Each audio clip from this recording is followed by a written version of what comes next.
يا أيها الذين آمنوا اتقوا الله وقولوا قولا سديدا يصلح لكم أعمالكم ويغفر لكم ذنوبكم ومن يطع الله ورسوله فقد فاز فوزا عظيما أما بعد فإن أصدق الحديث كتاب الله وخير الهدي هدي محمد صلى الله عليه وسلم وشر الأمور محدثاتها وكل محدثة بدعة وكل بدعة ضلالة وكل ضلالة في النار أما بعد فأعوذ بالله من الشيطان الرجيم بسم الله الرحمن الرحيم وسارعوا إلى مغفرة من ربكم وجنة عرضها السماوات والأرض أعدت للمتقين الذين ينفقون في السراء والضراء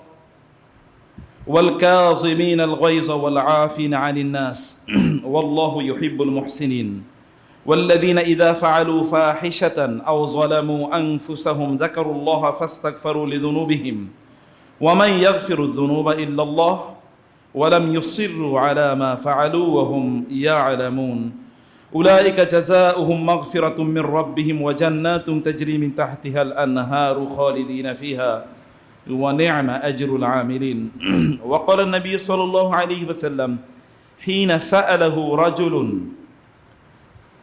أو رجل أعرابي فقال لا تغضب وقال في حديث آخر لا تحاسدوا ولا تباغضوا وكونوا عباد الله إخوانا وقيل في الحكمة العربية الحسود لا يسود আল্লাহ তাআলা শুকর আদায় করছি তিনি আমাদেরকে আজকের এই জুমায় তার পূর্ববর্তী খুতবায় হাজির হওয়ার মতো শারীরিক এবং মানসিক ও মনস্তাত্ত্বিক এবং দ্বীনি এই অনুভূতি এবং এই বোধ দান করেছেন। এই কারণে আল্লাহর শুকর আদায় করে বলি আলহামদুলিল্লাহ। রাসূলুল্লাহ সাল্লাল্লাহু আলাইহি ওয়াসাল্লামের উপর দরুদ এবং সালাম বর্ষিত হোক। আল্লাহুম্মা সাল্লি ওয়া সাল্লিম ওয়া বারিক আলা নবিকা মুহাম্মদ আল্লাহুম্মা সাল্লি আলাইহি আল্লাহুম্মা বারিক আলাইহি। আমি আজকে আল্লাহ সুবহানাহু ওয়া তাআলার উপর ভরসা করে ইনশাআল্লাহ তাওয়াক্কুল করে দুটো জিনিসের উপর আপনাদের দৃষ্টি আকর্ষণ করতে চাই ইনশাআল্লাহ, এবং এই দুটো আমাদের অন্তরের রোগ, যে দুটো আমাদেরকে শেষ করে দিচ্ছে, আমাদের আমলগুলো শেষ করে দেয় এবং আমাদেরকে বড় ধরনের বিপদের মুখোমুখি করে ইন দুনিয়া অ্যান্ড ইন আখিরাত, দুনিয়া এবং আখিরাত। কিন্তু আমরা অধিকাংশ সময় in most of the cases আমরা জিনিসটা বুঝি না অথবা আমরা এটা উপলব্ধি করি না। এবং এই দুটো পাওয়া যায় বিশেষত যারা খুবই দিনদার আল্লাহওয়ালা বলে নিজেদেরকে দেখাতে চায়। খুবই এর ভালো মানুষের দোষ, এটা কিন্তু খারাপ মানুষের দোষ না, এটা কথিত আল্লাহওয়ালাদের ত্রুটি। এবং এই রোগ অনেক বেশি পাওয়া যায় আমরা যারা মসজিদে এসে নামাজ পড়ি, আমরা যারা আল্লাহর ইবাদত করি তাদের মাঝে, অথচ তাদের মাঝে এটার জিরো অ্যাভেলেবিলিটি থাকার কথা ছিল, মানে কোনো অবস্থায় এর অস্তিত্বই থাকার কথা ছিল। ইউসুফ আলাইহিস সালাতু ওয়াস সালামের ভাইরা তারা বলেছিলেন উকতুলু ইউসুফা আও ইতরাহুহু আরদান ইয়াখলু লাকুম ওয়াজহু আবিকুম ওয়া তাকুনু মিন বাদিহি কওমান সালিহিন। ইউসুফ আলাইহিস সালাতু ওয়াস সালামকে তার বাবা অনেক ভালোবাসেন। এটা ইউসুফ আলাইহিস সালাতু ওয়াস সালামের 12 ভাইয়ের মধ্যে বাকি যে 11 জন, তিনি ছাড়া 12, তিনি ছাড়া 11, তিনি সহ 12, এই 11 জন ভাইয়ের মধ্যে 10 জন এটা ভালো লাগে নাই এবং তারা এটা পছন্দ করতে পারেন নাই। ফলে তারা একটা প্ল্যান করেছে, একটা প্লট করেছে যে তারা ভাইকে হত্যা করবে। একেবারে ছোট জন ছাড়া, যার নাম বিনিয়ামিন, ওরা বলে বেঞ্জামিন, বিনিয়ামিন যার নাম, তিনি ছাড়া আর বাকি 10 ভাই মিলে সিদ্ধান্ত নিয়েছে উকতুল ইউসুফা, লেট আস কিল ইউসুফ, চলো আমরা ইউসুফকে হত্যা করি। আবিত রাহুহু আরদান ইয়াখলু লাকুম ওয়াজহু আবিকুম, অথবা আমরা তাকে এমন দূরে একটা দেশে ফেলে আসি যেখান থেকে সে আর ফিরে আসতে পারবে না, ফলে বাবা আমাদেরকে আগের চেয়ে বেশি ভালোবাসবে। কারণ তাদের ক্যালকুলেশনে, কনসিডারেশনে, তাদের চিন্তায়, সিদ্ধান্তে, মতামতে, তাদের ভাবনায় বাবা বেশি ভালোবাসেন কাকে? ইউসুফ আলাইহিসসালামকে। এরপরে তার ইউসুফকে হত্যা করতে সিদ্ধান্ত নেয়। এটা কি কারণে? কি আসলে জিনিসটা কি? হিংসা। হিংসা কি কাফেরদের বৈশিষ্ট্য নাকি? কি মনে হয়, ইউসুফ আলাইহিস সালাম ভাইরা কি কাফের মুশরিক নাকি মুনাফিক? কিচ্ছু না, নবীর ছেলে। এবং এদের পক্ষ থেকে পরবর্তীতে বানি ইসরাইল হয়েছে। যত নবী এসে এই বংশে এসছে পরবর্তীতে। ইয়াকুব আলাইহিস সালামকে এই কারণে আবুল, তাই না? নবীদের তার তো ছেলেরা 12 জনই নবী, এরকম কেউ কেউ বলে থাকেন, যদিও দাবির সত্যতা আমরা জানি না, কিন্তু এরকম বলে থাকেন যে 12 জনই নবী। কমপক্ষে 12 জন তো গোত্রপথী। ইসনাই আশারা নাকিবা, আল্লাহ তাআলা বলেছেন এই 12 জনকে গোত্র প্রধান বানানো হয়েছে। এবং বনি ইসরাইল যে 12টা গোষ্ঠী, এই 12 ভাইয়ের মাধ্যমে। কিন্তু তাদের একটা যুক্তি ছিল, তা হলো ওয়াতাকুনু মিন বাদিহি কওমান সালিহিন। ইউসুফকে আমরা হত্যা করার পর এরপরে আমরা সবাই আল্লাহওয়ালা, মুত্তাকি, দিনদার, খুবই পরহেজগার মানুষ হয়ে যাব, আল্লাহ তাআলা বলছেন। ফলে হাসাদ, হিংসা, এইটা এই যারা দিনদার উইদিন ব্র্যাকেট, এদের মাঝে বেশি পাওয়া যায়। এবং এর মধ্যে সবচেয়ে বেশি পাওয়া যায় আলেমদের মাঝে। কাদের মাঝে? তাদের মাঝে এটা থাকার কথা ছিল। কি বলেন আপনারা? আপনি কি কথা বুঝতেছেন? তাদের মাঝে থাকার কথা ছিল, কিন্তু তাদের মাঝে বেশি পাওয়া যায়। তাহলে দেখেন, যত বেশি আল্লাহওয়ালা হওয়ার কথা তত বেশি এখানে পাওয়া যায়। এবং পৃথিবীতে সর্বপ্রথম হাসাদটা হয়েছে কোথায় জানেন? মানব ইতিহাসে অথবা সৃষ্টির ইতিহাসে সর্বপ্রথম হাসাদটা করেছে হচ্ছে শয়তান। কার বিরুদ্ধে? কার বিরুদ্ধে? আদম আলাইহিসসালামের বিরুদ্ধে। আদম আলাইহিসসালামকে সৃষ্টি করার পর আল্লাহ তাআলা ফেরেশতাদেরকে লক্ষ্য করে বললেন, ওয়াইজ ক্বালা রাব্বুকা লিল মালাইকাতি ইসজুদু লিআদম ওয়া ইজ কুলনা লিল মালাইকাতি ইসজুদু লিআদম ফাসাজাদু ইল্লা ইবলিস আবা ওয়াস্তাকবারা ওয়া কানা মিনাল কাফিরিন। ইবলিস বলল, যখন ফেরেশতাদেরকে আল্লাহ তাআলা নির্দেশ দিলেন আদম আলাইহিস সালামের জন্য সিজদা করতে, ইবলিস বলল, আমি কেন সিজদা করব? কেন আমি সিজদা করব তাকে? খালাকতানি মিন নার ওয়া খালাকতাহু মিন তিন। আপনি আমাকে বানিয়েছেন হচ্ছে আগুন দিয়ে, তাকে বানিয়েছেন মাটি দিয়ে, আমি মাটির মানুষকে কেন সিজদা করব? আমি তো গ্রেটার, বিগার দেন হিম, আমি তার চেয়ে বড়, তার চেয়ে মহান, আমি তাকে সিজদা করতে পারি না।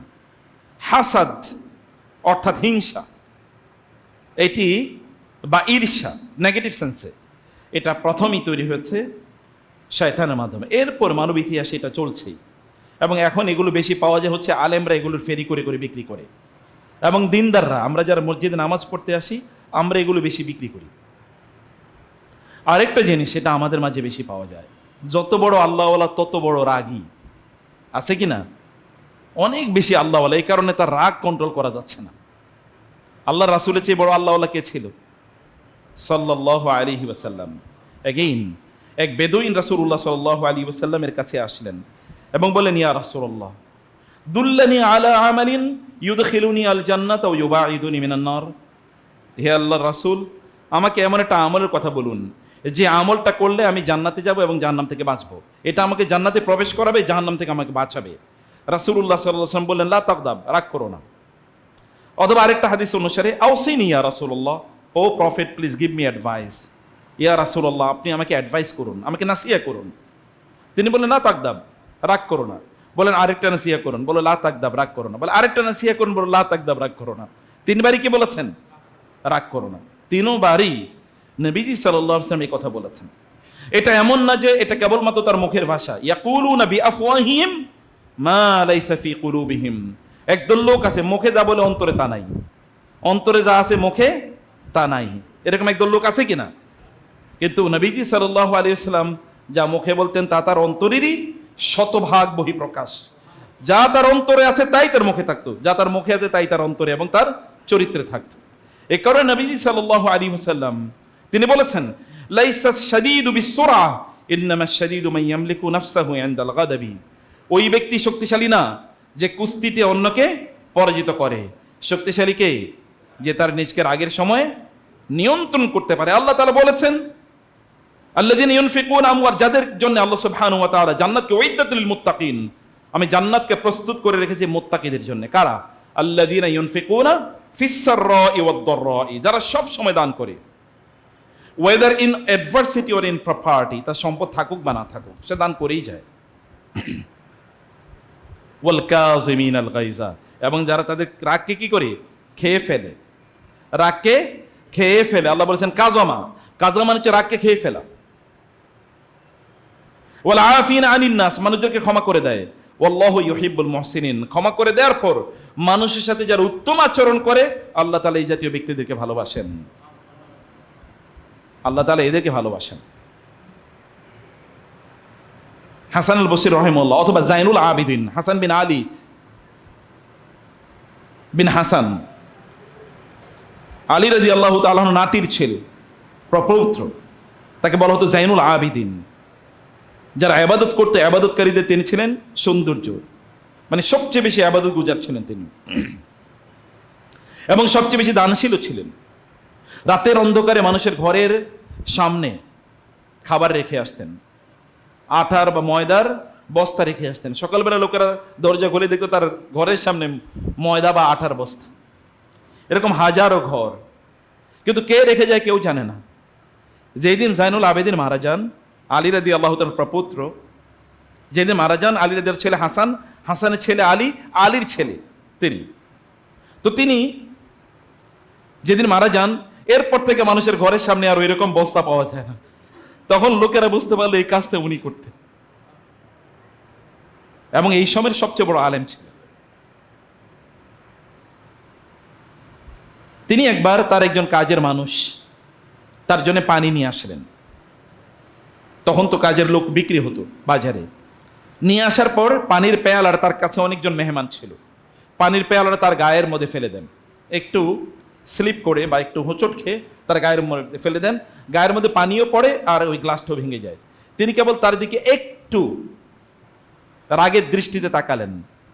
তখন ওই কৃতদাসী মহিলা, ভালো করে শুনুন, তিনি তখন কেবলমাত্র বলে উঠলেন ওয়াল কাযিমিনাল গায়জা, আল্লাহ ভালোবাসেন কাদেরকে?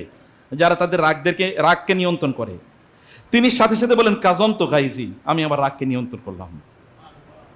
তিনি বললেন ওয়াল আফিন, একজন কাজের মহিলা এবং কৃতদাসী, কোথাও কোনো ইউনিভার্সিটিতে বা কোনো মাদ্রাসায় পড়ার কথা না। বলেন ওয়াল আফিন আনিন নাস, আল্লাহ বলেছেন এরপরে আল্লাহ যারা মানুষকে ক্ষমা করে দেন আল্লাহ তাআলা তাদেরকে ভালোবাসেন। তিনি বলেন যাও আমি তোমাকে ক্ষমাও করে দিলাম। এবার তিনি পরের অংশটা তেলাওয়াত করলেন ওয়াল আফিন ওয়াল্লাহু ইউহিব্বুল মুহসিনিন, যারা মানুষের প্রতি ইহসান করে তাদেরকে আল্লাহ তাআলা ভালোবাসেন। তিনি বলেন জান আউস আহসানতু ইলাইকি, আমি তোমার প্রতি ইহসান করলাম এবং তোমাকে আমি মুক্ত আজাদ করে দিলাম। কৃতদাসের কিন্তু দাম আছে, মূল্য আছে বাজারে। তাকে বলে আমি মুক্ত করে দিলাম, আল্লাহর রাস্তায় তোমাকে আমি মুক্ত করে দিলাম আল্লাহর সন্তুষ্টির জন্য। আমাদের সালাফরা তারা যখন কোরআনের আয়াত পড়তেন তখন তারা এটা আত্মস্থ করার জন্য পড়তেন, এবং এই কারণে নবীজি সাল্লাল্লাহু আলাইহি ওয়াসাল্লাম বলেছেন সবচেয়ে বেশি হাসাদ, হিংসা পাওয়া যায় কাদের মাঝে জানেন? কারীদের মাঝে। কারি মানে কি? সেই সময় কোররা বলা হতো যারা আলেম তাদেরকে। এই কারি মানে সুন্দর করে কোরআন তেলাওয়াত করে এরকম না, কোররা মানে যারা আলেম তাদের মধ্যে বেশি হাসাদ পাওয়া যায়, রাসূলুল্লাহ সাল্লাল্লাহু আলাইহি ওয়াসাল্লাম বলেছেন। অথচ নবীজি সাল্লাল্লাহু আলাইহি ওয়াসাল্লাম এর চরিত্র কি ছিল? সম্মানিত ভাইয়েরা এবং বোনেরা, দুটো বিষয় অত্যন্ত গুরুত্বপূর্ণ, আমি দুটো বিষয় আপনাদের দৃষ্টি আকর্ষণ করতে চাই। এর মধ্যে এক নম্বর হচ্ছে নবীজি সাল্লাল্লাহু আলাইহি ওয়াসাল্লাম ওই যে নাসিহা করেছেন এক ব্যক্তিকে যে তুমি রাগ করো না, রাগ করো না। রাসূলুল্লাহ সাল্লাল্লাহু আলাইহি ওয়াসাল্লাম তিনবার এই কথা বলেছেন। অতঃপর নবীজি সাল্লাল্লাহু আলাইহি ওয়াসাল্লাম বলেছেন, যেমন ইমাম আহমদ ইবনে হাম্বল তার মুসনাদে উল্লেখ করেছেন, রাসূলুল্লাহ সাল্লাল্লাহু আলাইহি ওয়াসাল্লাম বললেন ফাইযাল গাদাবু ইয়াজমাউ শাররা কুল্লাহু, কারণ রাগ যত ধরনের বদ অভ্যাস আছে, যত ধরনের বদ গুণ আছে, খারাপ গুণ আছে, এই সবগুলো গুণকে একত্রিত করে। সব খারাপ গুণ মানুষের মধ্যে তৈরি হয় কেবলমাত্র রাগের কারণে। অতএব তুমি রাগকে নিয়ন্ত্রণ করো। সম্মানিত ভাইয়েরা, আপনি দেখবেন আমাদের জীবনে এমন বহু ঘটনা ঘটেছে, রাগ করে একটি কাজ করেছে অথবা একটা কথা বলেছে, ব্যাস এতটুকু আমাদের জীবনকে সারখার করে দিয়েছে।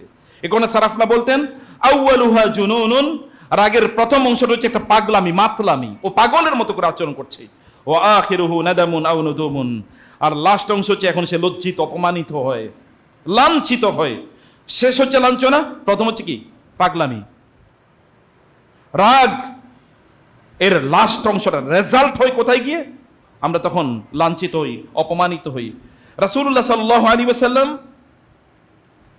ওই ব্যক্তির এই বিষয়টি চিন্তা করলেন এবং রাসূলুল্লাহ সাল্লাল্লাহু আলাইহি ওয়াসাল্লাম তাকে বললেন লা তাকদাব। এই কারণে আমাদের সালাফরা বলেন, যেমন জাফর বিন মুহাম্মদ তিনি বলেছেন, আল গাদব মিফতাহু কুল্লি শাই, যত ধরনের অকল্যাণ আছে সকল অকল্যাণের চাবি হলো রাগ, ক্রোধ, গোসা, এটা দিয়ে আসে। রাগের মুহূর্তে মানুষ সবচেয়ে ভুল সিদ্ধান্তটি নেয়। রাগের মুহূর্তে মানুষ শয়তানের সবচেয়ে বড় শিকারে পরিণত হয়। রাগের মুহূর্তে মানুষ সবচেয়ে বড় অন্যায়টি করে। রাগের মুহূর্তে মানুষ তার জীবনের সবচেয়ে বড় ডিজাস্টারটি ঘটায়। এ কারণে শয়তানের কাছে সবচেয়ে প্রিয় কি? রাগ। ও মানুষকে রাগান্বিত করতে চায়, এতটুকুই, এর বাইরে কিছু না। আপনাকে ও একটু খোঁচা মেরে রাগান্বিত করে দিয়েছে, বাকিটা আপনি করবেন। এটা হচ্ছে শয়তানের পক্ষ থেকে। রাগটা হচ্ছে দিয়াশলাইয়ের মতো। দিয়াশলাই বুঝেন তো? একটু কি করলো, ম্যাচ যেটাকে আমাদের দেশ বলে, এর মধ্যে একটু বারুদ থাকে, আগুন লাগিয়ে দিল, বাকিটা আপনি জ্বালাইবেন। ওর আর কোনো কাম নেই, ওইখানে নাইও। ইন্নী বারিউম মিনক ইন্নী আখাফুল্লাহ রাব্বাল আলামিন। শয়তান বলে আসো যুদ্ধ করো, আমি তোমাদের পক্ষে আছি যুদ্ধ করার জন্য। যুদ্ধের ময়দানে গিয়ে এরপরে শয়তান পালায়, বলে ইন্নী বারি ইন্নী আরা মা লা তারাও না, আমি দেখি তোমরা যা দেখো না। ইন্নী বারিউম মিনক, আমি তোমার থেকে মুক্ত, তোমার সাথে সম্পর্ক ছিন্ন করলাম। ইন্নী আখাফুল্লাহ রাব্বাল আলামিন, আমি আল্লাহকে চিনি, আমি আল্লাহকে ভয় পাই। কে বলে কথা? শয়তান। ও আপনার রাগে এরপরেও চলে যায়, কাজ যা করার করে গেছে, বারুদ জালে একটু আগুন জ্বালিয়ে দিয়ে গেছে, এরপর আপনি জ্বালিয়ে সবকিছু ভস্য করে দেন। এই জন্য আব্দুল্লাহ ইবনে মুবারক রাহিমাহুল্লাহ, তাকে একজন বললেন যে ইজমা আলী হুসনাল খুলকি ফি কালিমাতিন, আপনি আমাকে বলুন সর্বোত্তম চরিত্র, এক শব্দে বলবেন সর্বোত্তম চরিত্র কি? তিনি বলেন লা তাকদাব। তুমি কি শোনো না আল্লাহ রাসূল বলছে লা তাকদাব? তুমি কি শোনো নাই লা তাকদাব?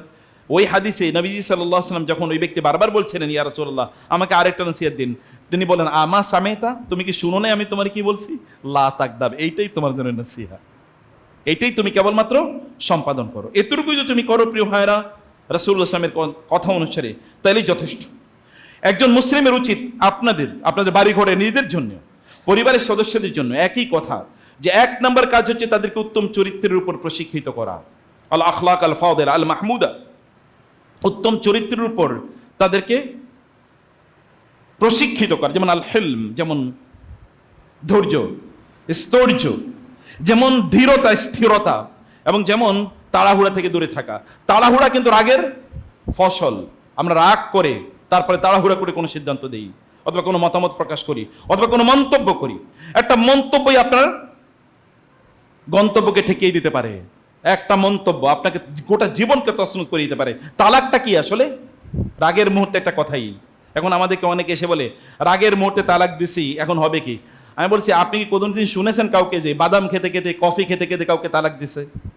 তালাক তো রাগের মুহূর্তে দেয়। শয়তান কাজই তো আপনাকে রাগান্বিত করে এরপর তালাক দিয়ে দেবেন। কেন? শয়তানের এক নম্বর এজেন্ডা হচ্ছে পারিবারিক সংকট তৈরি করা। শয়তান এই কাজে সফল হয় তখনই যখন মানুষকে রাগান্বিত করে। এবং দুই নম্বর বিষয় হচ্ছে রাগান্বিত যখন একজন ব্যক্তি হবে তখন তার নিজকে তিনি নিয়ন্ত্রণ করবেন। নবীজি সাল্লাল্লাহু আলাইহি ওয়াসাল্লাম তিনি সেই বিষয়গুলো আমাদেরকে একেবারে জানিয়ে দিয়েছেন, আমাদের নিজেদেরকে আমরা কিভাবে নিয়ন্ত্রণ করব। এবং নিয়ন্ত্রণের ব্যাপারে রাসূলুল্লাহ সাল্লাল্লাহু আলাইহি ওয়াসাল্লাম বলেছেন এটা দুটো জিনিস, একটা হচ্ছে শারীরিক আর হচ্ছে মনস্তাত্ত্বিক। অর্থাৎ একটা হচ্ছে আমাদের জিহ্বার মাধ্যমে, আর হচ্ছে আমাদের কি শরীরের মাধ্যমে। রাসূলুল্লাহ সাল্লাল্লাহু আলাইহি ওয়াসাল্লাম তিনি আমাদেরকে সেই কথাই বলে দিয়েছেন রাগকে নিয়ন্ত্রণ করা দরকার। মুসা আলাইহিস সালাতু ওয়াস সালাম তিনি তুর পাহাড়ে গেলেন আল্লাহ সুবহানাহু ওয়া তাআলার কাছ থেকে তাওরাত আনার জন্য। এর মধ্যে বনি ইসরাইল মূর্তি পূজা শুরু করে দিয়েছে। আল্লাহ তাআলা বললেন ইয়া মুসা, হে মুসা তুমি কি জানো তোমার জাতি কি করেছে? বলে না। বলে তোমার জাতি তো তোমার অনুপস্থিতিতে অলরেডি মূর্তি পূজা শুরু করে দিয়েছে। ফারাজা মুসা ইলা কওমিহি গদবান আসিফা। মুসা আলাইহিস সালাম গদবান, এটা কিন্তু সুপারলেটিভ ডিগ্রি, ইসমুল মুবালাগা। গদবানের মধ্যে হাইপারবোল আছে, এক্সটেন্সিভলি তিনি রাগান্বিত হয়ে গেলেন, ভয়াবহভাবে তিনি রাগান্বিত। আসিফা, তিনি ক্রোধান্বিত। এবং বলেন ইয়া কওমি আলাম ইয়াইদকুম রাব্বুকুম ওয়াদান হাসানা আফাতালা আলাইকুমুল আহদু আম আরাদতুম আন ইয়াহিল্লা আলাইকুম গাদাবুম মির রাব্বিকুম ফাআখলাফতুম মাওইদি। হে লোকেরা, আল্লাহ সুবহানাহু ওয়া তাআলা কি তোমাদেরকে সত্য ওয়াদা দেন নাই? হে লোকেরা, হে আমার জাতি, নাকি আল্লাহ সুবহানাহু ওয়া তাআলা এর ওয়াদা রক্ষা করতে গিয়ে যে আল্লাহর সাথে সাক্ষাৎ করতে গিয়ে যে আমি ওইখানে দীর্ঘদিন আমি ছিলাম, এটা তোমাদের কাছে অনেক লম্বা সময় হয়ে গেছে। ফাখলাফতুম মাওইদি, এরপরে এই কারণে তোমরা আমার সাথে যে চুক্তি করেছো এটা তোমরা লঙ্ঘন করেছো। ক্বালু মা আখলাফনা মাওইদাকা বিমালকিনা ওয়ালাকিন্না হুমিলনা আওজারা মিন জিনাতিল কওমি ফাকাযাফনাহা ওয়া কাযালিকা আলকাস সামিরিয়্যু। সামিরি তাদেরকে কিভাবে এই বিপদের মধ্যে নিমজ্জিত করেছে, এই মূর্তি পূজার মধ্যে অথবা গোবাছুর পূজার মধ্যে, এটা সে তার জাতি তখন তাকে উল্লেখ করলেন। কিন্তু আল্লাহ সুবহানাহু বলেন ওয়ালাম্মা সাকাতা আন মূসাল গাযাবু, মূসা আলাইহিস সালাম কি ভয়াবহ রাগান্বিত ছিলেন, কিন্তু এরপরে আল্লাহ তাআলা বলেন মূসা আলাইহিস সালামের থেকে তার রাগটা ড্রপ করলো কমপ্লিটলি, একেবারে পড়ে গেল। নবীদের রাগ হতে পারে, কিন্তু এই রাগ কোনো মানুষের জন্য অকল্যাণ বয়ে নিয়ে আসে না, বরং কল্যাণ বয়ে নিয়ে আসে। রাসূলুল্লাহ সাল্লাল্লাহু আলাইহি ওয়াসাল্লাম তিনি আমাদেরকে যে বললেন লা তাকদাব, এর দুটো অর্থ। এর এক নম্বর অর্থ যে তুমি উত্তম আচরণে উত্তম চরিত্রে তোমার নিজকে প্রশিক্ষিত করো, আর 2 নম্বর বিষয় হচ্ছে তুমি তোমার রাগকে নিয়ন্ত্রণ করো। যদি রাগ হয় তাহলে তুমি করবা কি? রাসূলুল্লাহ সাল্লাল্লাহু আলাইহি ওয়াসাল্লাম সে কথা বলেছেন, এবং আল্লাহ তাআলা বলেছেন ঈমানদারদের শুনুন, যদি ঈমান থাকে তাহলে কি বৈশিষ্ট্য থাকতে হবে? তিনি বলেন ওয়াইদা গদিবু ওয়াইদা মা গদিবু হুম ইয়াগফিরুন, ঈমানদাররা তারা রাগান্বিত হলে তখন তারা মানুষকে মাফ করে দেয়, তারা অ্যাভয়েড করে রাগান্বিত হলে। এবং আল্লাহ তাআলা বললেন ওয়াল কাযিমিনাল গায়যা ওয়াল আফিনা আনিন নাস, যে সকল ব্যক্তিরা তারা রাগান্বিত হয়, রাগান্বিত হওয়ার পরে তারা মানুষকে ক্ষমা করে দেয়। এবং এই কারণে সম্মানিত ভাইরা, রাসূলুল্লাহ সাল্লাল্লাহু আলাইহি ওয়াসাল্লাম তিনি দেখলেন একটা জায়গায় দুজন লোক তারা ইস্তাতাব্বা, তারা একজন আরেকজনকে গালিগালাজ করছে, রাসূলুল্লাহ সাল্লাল্লাহু আলাইহি ওয়াসাল্লাম অথবা তারা ঝগড়া বিবাদ করছে। রাসূলুল্লাহ সাল্লাল্লাহু আলাইহি ওয়াসাল্লাম দেখলেন এরা রাগান্বিত হচ্ছে এবং একজন আরেকজনকে খারাপ কথাবার্তা বলছে। এর মাধ্যমে যখন রাগান্বিত হয়েছে তখন তার এই যে দুই দিকের, তার চোয়ালের দুই দিকের রগগুলো বড় হয়ে যাচ্ছে এবং তার চেহারা লাল হয়ে গেছে এই দুইজনের। রাসূলুল্লাহ সাল্লাল্লাহু আলাইহি ওয়াসাল্লাম বললেন ইন্নী লা আ'লামু কালিমাতান লাউ ক্বালাহা লা যাহাবা আনহু আল্লাযী ইয়াজিদু, আমি এমন একটা কথা জানি যদি এই লোকটি এই কথাটি বলতো তাইলে তার এই রাগ দূর হয়ে যেত।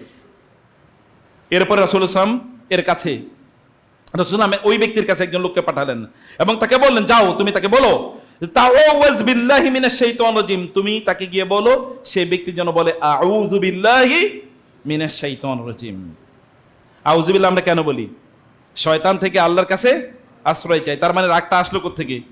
শয়তান থেকে। শয়তান কি দিয়ে তৈরি বলেন তো? আগুন দিয়ে তৈরি। আগুনের রং কি? লাল। একজন লোক যখন রাগান্বিত হয় তখন তার চেহারা কেমন হয়? লাল হয়, দেখেছেন না? রাসূলুল্লাহ সাল্লাল্লাহু আলাইহি ওয়াসাল্লাম বললেন এই ব্যক্তি যখন রাগান্বিত হয়েছে সে যদি কেবলমাত্র আউযু বিল্লাহি মিনাশ শাইতানির রাজিম বলে তাইলেই এই ব্যক্তি কি হয়ে যাবে? সে রাগ তার ড্রপ করবে, সে তাইলে শয়তানের এই ধোঁকা থেকে, ওয়াসওয়াসা থেকে সে রক্ষা করবে। কিন্তু লোক যখন রাগান্বিত হয় তখন কি এগুলো তার মনে থাকে? মনে থাকে না। এই সাহাবী গিয়ে যখন তাকে বললেন তুমি আল্লাহর কাছে বলো আউযু বিল্লাহি মিনাশ শাইতানির রাজিম, তখন এই লোক বলল তোমার কি মনে হয় আমি কি পাগল নাকি? তোমার কি মনে হয় আমার কি কোনো সমস্যা আছে? আমার কি কোনো মানসিক সমস্যা আছে? তুমি কি মনে করো আমাকে? যাও এখান থেকে। তার ওই কথাই এ লোক শুনেন নাই এবং এই কথা বলে তাকে সেখান থেকে দূর করে দিলেন। রাসূলুল্লাহ সাল্লাল্লাহু আলাইহি ওয়াসাল্লামের কাছে এই ব্যক্তি এসে বললেন যে পরিস্থিতিটা হচ্ছে এই। রাসূলুল্লাহ সাল্লাল্লাহু আলাইহি ওয়াসাল্লাম তো জানেন যে সত্যিকার অর্থে লোককে রাগান্বিত করেছে শয়তান, কিন্তু সে আসলে আউযু বিল্লাহ পড়ে না। আমাদের অনেকে হয়তো জানি যে রাগান্বিত অবস্থায় এটা পড়তে হয়, কিন্তু আমরা কি পড়ি নাকি? মোস্ট অফ দ্য পিপল তারা এটা কনসিডারই করে না, কিন্তু করতে হবে যদি আপনি ঈমানকে রক্ষা করতে চান, যদি লজ্জিত বা অপমানিত যদি পরবর্তী না হতে চান। এ কারণে প্রিয় ভাইরা এই কাজটি আমাদেরকে করা দরকার। রাসূলুল্লাহ সাল্লাল্লাহু আলাইহি ওয়াসাল্লাম তিনি বলেছেন মা মিন জুরআতিন আযমু আজরান ইনদাল্লাহি মিন জুরআতি গায়জিন কাযামাহা আবদুন ইবতিগা ওয়াজহিল্লাহ। কোন একজন মানুষ যে ঢোক গিলে না ঢোক অথবা কোন একজন মানুষ যে কিছু খায়, এর মধ্যে সবচেয়ে শ্রেষ্ঠ যে জিনিসটি লোকেরা খায় তা হলো তার রাগ বা তার ক্রোধ, ক্ষোভ ইত্যাদি সে গিলে খায়। এটি হচ্ছে সবচেয়ে বড় খাদ্য, এর চেয়ে উত্তম আর কোনো খাদ্য তার নাই। অর্থাৎ তার রাগ উঠেছে, ইট ইজ ন্যাচারাল যে he will be angry, she will be angry sometimes, যে সে কখনো কখনো রাগান্বিত হবে, কিন্তু রাগটা সে খেয়ে ফেলছে। কারণ আল্লাহ বলেছেন কাজমা, এবং হাদিস শেষে রাসূলুল্লাহ সাল্লাল্লাহু আলাইহি ওয়াসাল্লাম বললেন কোন একজন ব্যক্তি রাগান্বিত হয়েছে কিন্তু সে তার রাগটাকে নিয়ন্ত্রণ করেছে, অথচ সে রাগটা প্রকাশ করার মতো ক্ষমতা রাখে, কিয়ামতের দিন আল্লাহ সুবহানাহু ওয়া তাআলা সকল মানুষের সামনে তাকে উপস্থাপন করে বলবেন আমার এই বান্দার দিকে তাকাও, এই বান্দা তার রাগকে নিয়ন্ত্রণ করেছিল। সেই দিনের সেলিব্রিটি কারা? আজকের সেলিব্রিটি কার ফেসবুকে ফলোয়ার বেশি, কার ইউটিউবে কাটতে বেশি, কিন্তু সেই দিকের সেলিব্রিটি কে? সেই দিনের সেলিব্রিটি হচ্ছে ওই ব্যক্তি যে তার রাগকে নিয়ন্ত্রণ করেছে। ওই দিনে সেলিব্রিটি রিয়েল সেলিব্রিটি, প্রিয় ভাইরা, সেই দিনে সেলিব্রিটি রিয়েল সেলিব্রিটি, এরকম সেলিব্রিটি নিজেকে করুন এবং নিজেকে রাগ নিয়ন্ত্রণের চরিত্র অভ্যাস আমাদের নিজেকে তৈরি করা দরকার। রাসূলুল্লাহ সাল্লাল্লাহু আলাইহি ওয়াসাল্লাম রাগ নিয়ন্ত্রণের ব্যাপারে তিনি দুটো কথা বলেছেন। এর মধ্যে একটা হচ্ছে আমরা রাগ নিয়ন্ত্রণ করবো আমাদের শব্দ চয়নের মাধ্যমে, মানে আমাদের মুখের মাধ্যমে, এবং 2 নম্বর হচ্ছে কি আমাদের আচরণের মাধ্যমে। আল্লাহ রাসূল সাল্লাল্লাহু আলাইহি ওয়াসাল্লাম বললেন, ইযা গাদিবা আহাদুকুম ফালিয়াসকুত, কেউ যদি রাগান্বিত হয় তাহলে সে কি করবে? চুপ থাকবে। রাগান্বিত হলে কথা বন্ধ। আপনার বাসায় রাগান্বিত হতে পারে, আপনি চুপ করে থাকুন না। অথবা যে জায়গায় রাগ হয়েছে ওই জায়গাটা আপনি অলরেডি কি সেই জায়গাটা আপনি ত্যাগ করেন, অন্য জায়গায় আপনি যান, because that place is infested by শয়তান। কারণ শয়তান অলরেডি ওই জায়গাটা অকুপাই করে রাখছে। এখান থেকে বের হয়ে যান, অন্য জায়গায় যান। Change your movement and position, আপনার অবস্থাটা পরিবর্তন করুন। রাসূলুল্লাহ সাল্লাল্লাহু আলাইহি ওয়াসাল্লাম তিনি আমাদেরকে সেই কথা জানিয়ে দিয়েছেন। অতএব রাসূলুল্লাহ সাল্লাল্লাহু আলাইহি ওয়াসাল্লাম 1 নম্বর বললেন যে আমরা যেন আমাদের জিহ্বার মাধ্যমে জিহ্বাকে যেন কন্ট্রোল করি, চুপ করি। এটা যেন রাগের কোনো কথা যেন আমরা প্রকাশ না করি। মনে রাখবেন, একটা শব্দ, আপনারা যে একটা শব্দ করছেন, আপনারা যে একটা মন্তব্য করছেন, এবং আপনারা যে একটা শেয়ার করছেন ফেসবুকের একটা পোস্ট, অথবা কেন লাইক দিচ্ছেন, অথবা ওইখানে কি ইমোজি কিছু একটা প্রকাশ করতেছেন, মনে করতেছেন আল্লাহ কিছুই দেখেন না। এগুলো কি মনে হয় আল্লাহ দেখেন না? এগুলোর জন্য কোনো জবাব দিয়ে নাই। For everything will be held accountable. আপনাদের প্রত্যেকটা জিনিসের জন্য আল্লাহর কাছে জবাবদিহি করতে হবে। এমনি একটা খিস্তি খেউর একটা গালি গালাজপূর্ণ একটা কমেন্ট করে দিলেন। আজকে আসার সময় দেখলাম, আজকে সকালে, যে একজন মহিলা তার কোনো একটা কারণে ও একজন মানে ওইখানে কমেন্ট করেছে, প্রায় 2000 মন্তব্য হলো এই নারীকে নিয়ে, এমন যে মন্তব্যগুলো কোনো মুসলমানের মুখে আসার কথা না। যারা মন্তব্য করছে এরা কি মুসলমান না? এদের প্রত্যেকের নাম আব্দুল করিম, আব্দুল সালাম অথবা আয়েশা ফাতেমা, এদের নাম। কিন্তু মন্তব্য করেছে এত নিকৃষ্ট টাইপের যে মন্তব্য কোনো মুসলমান করতে পারে না, কিন্তু এগুলো করেছে প্রায় 2000 মন্তব্য। একজন লিস্ট দেখিয়েছে যে দেখেন কি পরিস্থিতি। আমাদের চরিত্র এরকম, আখলাক এই জায়গায় চলে গেছে। আখলাক ছাড়া কি আপনি বাঁচতে পারবেন? কোনো উপায় নাই, কোনো উপায় নাই। আমাদের মুসলিমদের সবচেয়ে বড় প্রবলেম হলো আখলাকে। আমাদের অন্য জায়গায় প্রবলেম নাই, আখলাকে প্রবলেম। আপনি দেখেন না কোথায় আখলাক আছে আমাদের? আপনি গিয়ে দেখেন ইউরোপ আমেরিকাতে, ইভেন কি চায়নায় গিয়ে দেখেন যে ওদের আখলাক কি। ওইখান থেকে অনেক লোক এসে আফসোস করে বলে, আহা, যেখানে যেটা মুসলমানদের মধ্যে থাকার কথা ছিল যে আখলাক, এটা ওদের মধ্যে আছে, আর ওদের মধ্যে যেটা থাকার কথা ছিল এটা আমাদের মাঝে আছে। এমন কোনো জিনিস নাই, গালিগালাজ থেকে শুরু করে এমন কোনো জিনিস নাই যেটা মুসলমানদের মাঝে নাই। অথচ এগুলো সব আমাদের মধ্যে না থাকাটাই আমাদের বৈশিষ্ট্য হওয়ার কথা ছিল। রাসূলুল্লাহ সাল্লাল্লাহু আলাইহি ওয়াসাল্লাম এই কারণে বলেছেন, কোন একজন মানুষ যখন রাগান্বিত হয় তখন তিনি যেন কোনো, আপনি হতে পারে যে আপনার পক্ষে বা বিপক্ষে কেউ কোনো একটা কথা বলেছে, সেখানে কি আপনি এমন মন্তব্য করলেন যে মন্তব্যটা একজন মুসলমানের চরিত্রের রিফ্লেকশন না। এমন কোনো কথা বললেন আপনার পারিবারিক অঙ্গন থেকে শুরু করে সব জায়গায়, যেটা চরিত্রের রিফ্লেকশন না, কিন্তু আমরা সেটা করেই যাচ্ছি, কারণ আমরা জানি না আখলাকের গুরুত্ব। আখলাক ছাড়া আপনি কোনোদিন জান্নাতে যেতে পারবেন না। আল্লাহ সুবহানাহু ওয়া তাআলা বলেছেন, উদখুলুহা বিসালামিন আমিনিন ওয়া নাযা'না মা ফি সুদুরিহিম মিন গিল্লিন ইখওয়ানান আলা সুরুরিন মুতাকাবিলিন। এই চরিত্র নিয়ে কেউ জান্নাতে যেতে পারবে নাকি? এই চরিত্র নিয়ে, গালিগালাজের চরিত্র নিয়ে, এই বৈশিষ্ট্য নিয়ে জান্নাতে যাওয়ার কোনো সুযোগই নাই। জান্নাতীদের বৈশিষ্ট্যটা না, এটা মনে রাখতে হবে আপনাদেরকে, এটা আপনাকে জানতে হবে। এই কারণে রাসূলুল্লাহ সাল্লাল্লাহু আলাইহি ওয়াসাল্লাম বললেন, যখন কোন একজন ব্যক্তি রাগান্বিত হয় তিনি তার জিহ্বাকে নিয়ন্ত্রণ করবেন, খারাপ কোনো কথা বলবেন না, খারাপ কোনো মন্তব্য করবেন না। ওয়া মা ইয়ানতিকু আনিল হাওয়া ইন হুয়া ইল্লা ওয়াহয়ুন ইউহা। প্রিয় ভাইরা, এটা থেকে বাঁচার জন্য তাড়াহুড়া থেকে আমাদেরকে বাঁচতে হবে। আল্লাহ রাসূল বলেছেন, আত-তাআন্নী মিনার রহমান ওয়াল উজলাতু মিনাশ শায়তান। তাড়াহুড়া আসে কার থেকে? শয়তানের পক্ষ থেকে। আর ধীর স্থিরে কোনো কাজ করা, এটা কার পক্ষ থেকে আসে? আল্লাহর পক্ষ থেকে। একজন সাহাবী এসে বলেন, ইয়া রাসূলুল্লাহ, রাসূল সাল্লাল্লাহু আলাইহি ওয়াসাল্লাম তার প্রশংসা করলেন এবং বললেন, ইন্না ফিকা খাসলাতাইন ইউহিব্বুহুমুল্লাহু ওয়া রাসূলুহু। তোমার মাঝে এমন দুটো চরিত্র আছে যে দুটো চরিত্র আল্লাহ এবং আল্লাহর রাসূল ভালোবাসেন। তিনি বলেন, এই দুটো চরিত্র কি? আমি তো জানি না। বলেন, তোমার মধ্যে দুটো চরিত্র আছে, এটা আল্লাহ এবং আল্লাহর রাসূল খুবই ভালোবাসেন। বলেন, ইয়া রাসূল, আমি তো জানি না সেগুলো কি। তিনি বলেন, আল হিলমু ওয়াল আনাতু। আল হিলমু ওয়াল আনাতু, একটা হচ্ছে ধৈর্য আর হচ্ছে ধীর স্থিরতা। তিনি বলেন, ইয়া রাসূলুল্লাহ, আমি দুইটা নিজে অর্জন করছি, আম জুবিলতু আলাইহা, নাকি আল্লাহ তাআলা আমাকে এগুলো দিয়ে সৃষ্টি করেছেন? তিনি বলেন, আল্লাহ তাআলা তোমার এই দুটো দিয়ে সৃষ্টি করেছেন। তিনি বলেন, আলহামদুলিল্লাহিল্লাযী জাবালানি আলাইহিমা। সে আল্লাহর প্রশংসা করছি যিনি আমাকে সৃষ্টিগতভাবে এই দুটো বৈশিষ্ট্য দিয়েছেন। রাসূলুল্লাহ সাল্লাল্লাহু আলাইহি ওয়াসাল্লাম বললেন, ইন্নাল্লাহা কাসামা বাইনাকুম আখলাকাকুম কামা কাসামা বাইনাকুম আরযাকাকুম, আল্লাহ যেমনি ভাবে তোমাদের মাঝে রিজিক বন্টন করেছেন তেমনি ভাবে তোমাদের মধ্যে আখলাকও বন্টন করে দিয়েছেন। আখলাক কিন্তু আল্লাহর পক্ষ থেকে আসে। তাহলে বুঝতে হবে আপনি কতটুকু পাইছেন। এখন তো কেবলমাত্র সম্পদ আমার কতটুকু তা দিয়ে আমরা কতটা মর্যাদাবান অথবা কতটা সৌভাগ্যবান এটা চিন্তা করি। নো, সম্পদ can come and go any time, সম্পদ আসতে পারে যেতে পারে, কিন্তু আখলাক এটাকে তৈরি করতে হয়। প্রিয় ভাইরা, আল্লাহ সুবহানাহু ওয়া তাআলা তিনি আখলাক কেবলমাত্র উত্তম আখলাক তাদেরকে দেন যাদেরকে রাসূলুল্লাহ সাল্লাল্লাহু আলাইহি ওয়াসাল্লাম বললেন যাদেরকে আল্লাহ তাআলা ভালোবাসেন। আস-সামাতুল হাসানু ওয়াত তাউদাতু ওয়াল ইকতিসাদু জুজউম মিন 24 জুজআম মিনান নুবুওয়া। রাসূলুল্লাহ সাল্লাল্লাহু আলাইহি ওয়াসাল্লাম বললেন, রাগ না করা, ধীর স্থিরভাবে কোনো কাজ করা এবং চুপ করে থাকা, অপ্রয়োজনীয় কথাবার্তা না বলা এবং সকল কাজে মধ্যম পন্থা অবলম্বন করে। তিনটা জিনিস, অপ্রয়োজনীয় কথা না বলে চুপ করে থাকা এবং তাড়াহুড়া না করে ধীর স্থিরভাবে কোনো কাজ করা এবং মধ্যম পন্থা অবলম্বন করা। এটা হচ্ছে নবুয়তের 24 ভাগের 1 ভাগ। নবীদেরকে যে বৈশিষ্ট্য দেওয়া হয়েছে তাকে 24 ভাগ করলে 1 ভাগ এখানে পাওয়া যায়। আপনি নবী হতে পারবেন না, কিন্তু নবীদের বৈশিষ্ট্য অর্জন করতে পারবেন।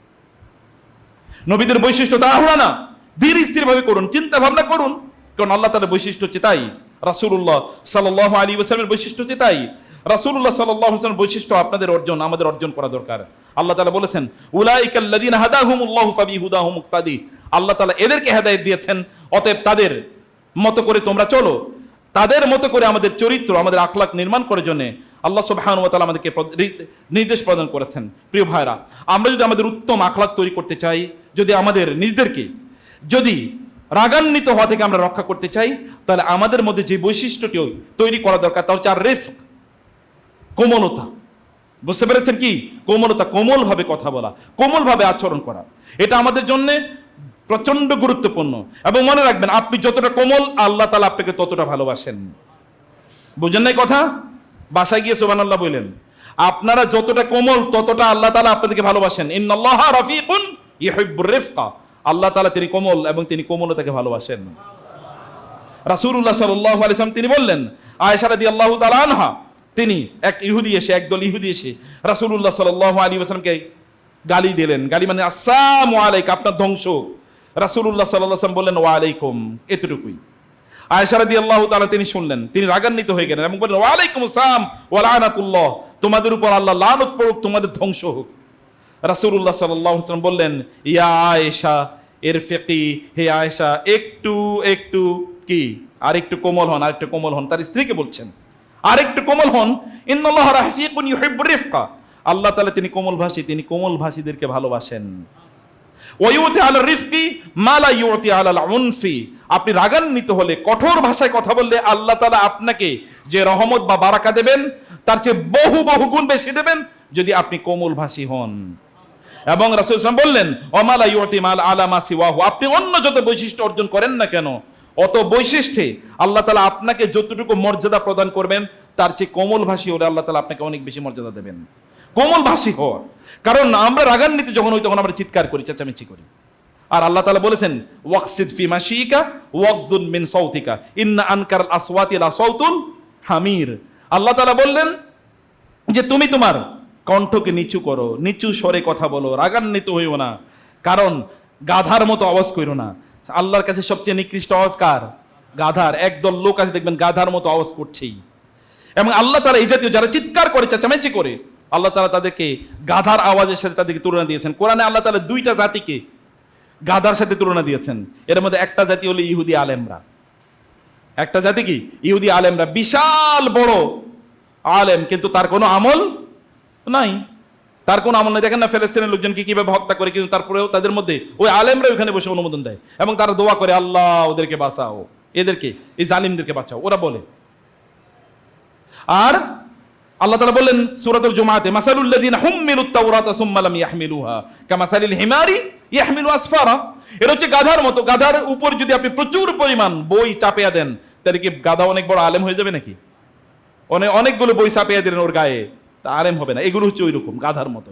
কিছু কেবলমাত্র ইনফরমেশন আছে, এর বেশি কিছু নাই, ট্রান্সফরমেশন নাই। ইনফরমেশন আর ট্রান্সফরমেশন বুঝেন তো? এখন তো ইনফরমেশনের যুগ। এখন গুগলের সার্চ দিলে, চ্যাট জিপিটিকে, এআই কে বললে আপনাকে বিশাল বড় একটা খুতবা বের করে দেবে। ও ধরেন 1000 না 10,000 আলেমের সমান অলরেডি ওর নলেজ আছে। কিন্তু ওর মধ্যে ইমান আছে নাকি? ওর মধ্যে কিছু আছে, চরিত্র আছে? কিছুই নাই। ও তো ও তো একটা কি, শুধুমাত্র একটা নন পার্সোনালিটি, এর মধ্যে কোনো ব্যক্তিত্ব নাই। এরা হচ্ছে এইরকম, আমল নাই, ওর মধ্যে কেবল ইনফরমেশন আছে। আমাদের অনেক পরিমাণ দিনই নলেজের অভাব নাই, এখন তো আমরা নলেজের পিছনে ঘুরি। সাহাবায়ে কেরামরা নলেজের পিছনে ঘুরতেন না, তারা করতেন কি, নলেজের সাথে আমল এর পিছনে ঘুরতেন। যা জানতেন তা তারা আমল করতেন। এখন আমরা যা জানি তার 1000 ভাগের 1 ভাগ আমল করি না। আল্লাহ সুবহানাহু ওয়া তাআলা বলেন ইহুদি আলেমদের আরেক দল হচ্ছে এই যে এরা হচ্ছে গাধার মতো আওয়াজ। ইন্না আনকারাল আসওয়াতি লা সাউতুল হামির, গাধাগুলো একসাথে চিৎকার করলে যেরকম একটা হইচই তৈরি হয়, এই জাতীয় লোকেরা একজন কথা বললে মনে হচ্ছে যেন গোটা এলাকা কি সব উলট পালট করে দিচ্ছে। এটা গাধার মতো। এমন আওয়াজ না করা, আওয়াজের মধ্যে শ্রুতি মধুরতা থাকা, মানুষের কণ্ঠে অথবা মানুষের কানে যেন সেটা গিয়ে সৌন্দর্য তৈরি করে। এভাবে রাসূল ইসলামকে আল্লাহ তাআলা এই কারণ রাসূল ইসলাম এই কারণে আয়েশা রাদিয়াল্লাহু তাআলাকে বললেন, আলাইকি বিররিফকি আয়েশা, একটু কোমল ভাষী হন। ওয়া ইয়াকা ওয়াল উনফা ওয়াল ফুহশা, আপনি এরকম কর্কশ ভাষী হবেন না। কারণ আল্লাহ তাআলা বলে দিয়েছেন যে কোন পরিবারের মধ্যে যদি আল্লাহ তাআলা পরিবারের সকল সদস্যরা খুব কোমল ভাষায় কথা বলে, খুবই চিকন ল্যাঙ্গুয়েজে কথা বলে, খুব স্লো ভাবে কথাবার্তা বলে, আল্লাহ রাসূল সাল্লাল্লাহু আলাইহি ওয়াসাল্লাম বললেন কোন পরিবারের উপর যদি আল্লাহ তাআলা স্পেশাল কোন রহমত বা বরকত দিতে চান, তাহলে ওই পরিবারের সবাইকে আল্লাহ তাআলা একেবারে কোমল ভাষী করে দেন। কোমল ভাষী করে দেন। আপনার পরিবারটা একবার চিন্তা করে দেখুন। অনেকেই বলবেন যে বরকত নাই, শান্তি নাই। শান্তি আসবে কোত্থেকে, বরকত আসবে কোত্থেকে? চিৎকার চেঁচামেচি আছে, স্লো করুন, চেঁচামেচিটাকে বন্ধ করে দিন। আয়েশা রাদিয়াল্লাহু বললেন, ইয়া রাসূলুল্লাহ, আপনি কি শুনেন নাই ওরা আপনাকে কি বলেছে? রাসূলুল্লাহ সাল্লাল্লাহু আলাইহি ওয়াসাল্লাম বললেন, আয়েশা আপনি কি শুনেন নাই আমি কি বলছি? আমিও তো শুধু বলছি ওয়া আলাইকুম, তোমাদের উপরও তাই, তোমরা আমারে যা বলছো ব্যাস, এতটুকুই তো, আমি তো আর এর চেয়ে বেশি কিছু বলি না। অতএব আর এরপরে রাসূল বললেন, আমার ব্যাপারে ওদের দোয়া আল্লাহ কবুল করবে না, কিন্তু ওদের ব্যাপারে আমার দোয়া আল্লাহ কবুল করে নেবেন। তাহলে তো আমার কোনো টেনশন নেই। কেন রিঅ্যাকশন? বাংলা ভাষায় আছে, এটা বাঙালি চরিত্র। ইটটি মারলে কি পাটকেলটি খেতে হয়। ইট মারেন আপনি, পাটকেল দেবে। পানি ছিটা দিয়েছেন, এরপরে কি লগির বাড়ি খাওয়া লাগে। এটা বাঙালি চরিত্র। এই চরিত্র থেকে, টিপিক্যাল এই চরিত্র থেকে বের হয়ে আসতে হবে। মানুষকে ক্ষমা করে দিন। আপনি যদি আল্লাহ সুবহানাহু ওয়া তাআলা এর ক্ষমা পেতে চান, ইন্না রিফকা লা ইয়াকুনু ফি শাইইন ইল্লা জানাহু, যদি কোনো মানুষের মধ্যে রিফ থাকে তাহলে আল্লাহ তাআলা ওই মানুষকে সৌন্দর্যমণ্ডিত করেন, তার সৌন্দর্য আল্লাহ তাআলা বাড়িয়ে দেন। অতএব আমাদেরকে অবশ্যই আমাদের চরিত্রের মধ্যে এরকম একটি অবস্থা রাখতে হবে যে আমরা কোনোভাবেই যেন রাগান্বিত, অপ্রয়োজনে রাগান্বিত না হই। হ্যাঁ, রাসূল সাল্লাল্লাহু আলাইহি ওয়াসাল্লাম রাগান্বিত হতেন কোন জায়গায় জানেন? যদি দিন ভায়োলেটেড হতো, যদি দিনের কোনো ভায়োলেশন হতো।